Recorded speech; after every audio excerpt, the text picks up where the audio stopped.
Olá pessoal, sejam muito bem-vindos ao canal Gol de Canela. Em uma época onde a França já procurava um possível sucessor para Zinedine Zidane, o meia Gourcuff parecia ser o nome ideal para assumir esta responsabilidade. Com uma habilidade bem acima da média e com um estilo de jogo elegante, este jogador foi considerado por muitos o novo grande nome para o futuro do futebol francês. Porém, com o passar dos anos, todas as esperanças colocadas para cima dele foram por água abaixo. Mas o que será que aconteceu com esta promessa francesa? É o que você vai descobrir no vídeo de hoje. Confere só!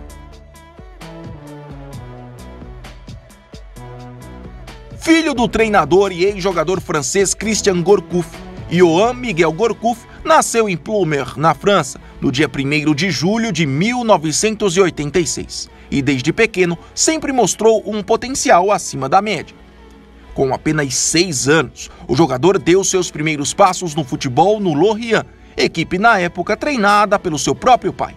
Porém, seria no Rennes, onde anos depois, este francês mostraria todo o seu talento.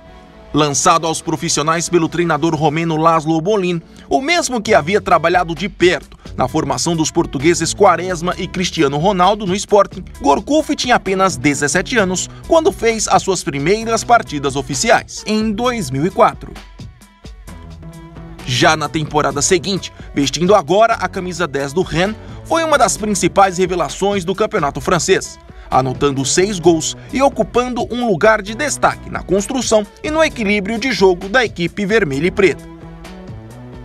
Todo esse destaque, além das presenças constantes nas seleções de base da França, fizeram o Milan aproveitar a oportunidade de mercado e apostar suas fichas nesta então promessa francesa. O valor da transferência ficou em torno de 4,5 milhões de euros, número baixo para os padrões atuais do futebol. E foi desta forma que, exatamente em julho de 2006, o meia francês desembarcou na Itália e assinou um contrato de 5 anos com um novo clube. Como o português Rui Costa havia deixado os rubro-negros para se transferir para o Benfica dias antes, a expectativa da torcida e da diretoria era de que Gourcuff pudesse suprir essa lacuna e, ao lado de Kaká, comandasse o meio de campo da equipe. Mas, para a tristeza dos envolvidos, o jogador não conseguiu render o esperado. Em 2 temporadas integrado ao time, não se mostrou adaptado ao futebol italiano e também foi duramente criticado por não se dedicar ao máximo nos treinamentos. Quem fez essa última afirmação, aliás, foi a lenda Paolo Maldini, que na época era capitão do Milan e que em algumas entrevistas deixou claro que a promessa francesa era quase um estranho dentro do elenco. Já sem clima, em julho de 2008, o clube italiano resolveu que era hora de emprestar Gourcuff para outro clube. Ainda cobiçado no mercado, vários times se mostraram interessados em contar com o jogador, mas quem levou a melhor foi o Bordeaux da França. No novo clube do seu país, a promessa finalmente deslanchou e já em sua primeira temporada foi fundamental nos títulos do Campeonato Francês, da Copa da França e da Supercopa da França. Fez um total de 49 jogos e marcou 15 gols, sendo essa a melhor temporada de toda a sua carreira. Não à toa, o meia acabou sendo eleito o melhor jogador francês do ano de 2009, o melhor jogador do campeonato francês e ficou entre os 20 melhores jogadores do mundo na eleição Bola de Ouro da revista francesa France Football. De quebra, foi durante este período também que ele começou a integrar o elenco principal da seleção da França, já recebendo nesta altura o pesado apelido de Petit Zidane, Pequeno Zidane, traduzido para o português. Neste contexto, que em julho de 2009, a direção do Bordeaux procurou o Milan e pagou cerca de 15 milhões de euros para ficar em definitivo com Gourcuff. Um investimento alto, porém cabível para aquele momento, uma vez que o atleta estava muito valorizado. Mantendo os bons números na temporada seguinte, o meia francês acabou sendo convocado para a disputa de uma Copa do Mundo. No caso, foi a de 2010, na África do Sul. Mesmo com a campanha pífia da França sendo eliminada logo na primeira fase, o pequeno Zidane não saiu manchado da competição.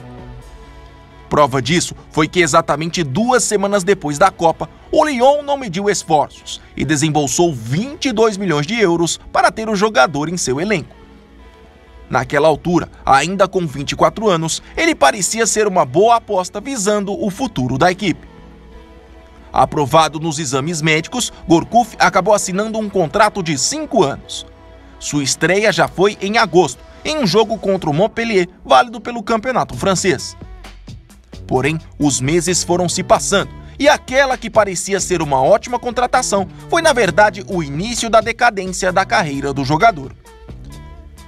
Durante os 5 anos de contrato, o francês acabou fazendo menos de 50% das partidas do Lyon. E o motivo para isso foi uma série impressionante de lesões que sempre perseguiram o jogador. No total foram 12, a maioria nos joelhos e nos tornozelos.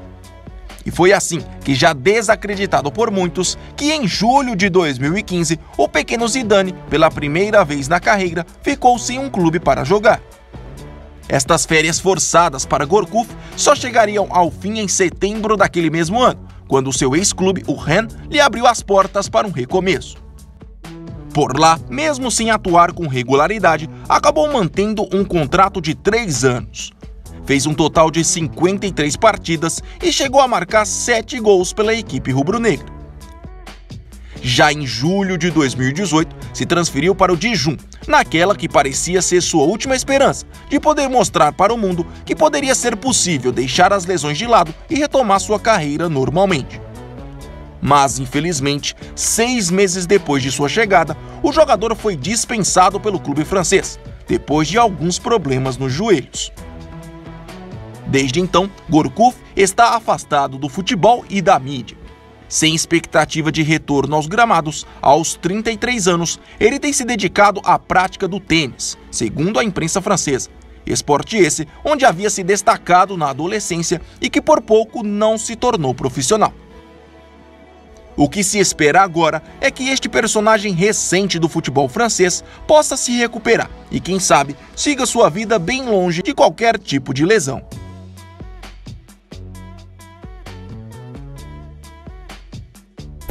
Que tal uma caneca personalizada de um time alternativo? Corre lá no Instagram do nosso parceiro @canecasdetimes e faça o seu pedido. E se você gostou do vídeo, não se esqueça, se inscreva no Gol de Canela. Até mais!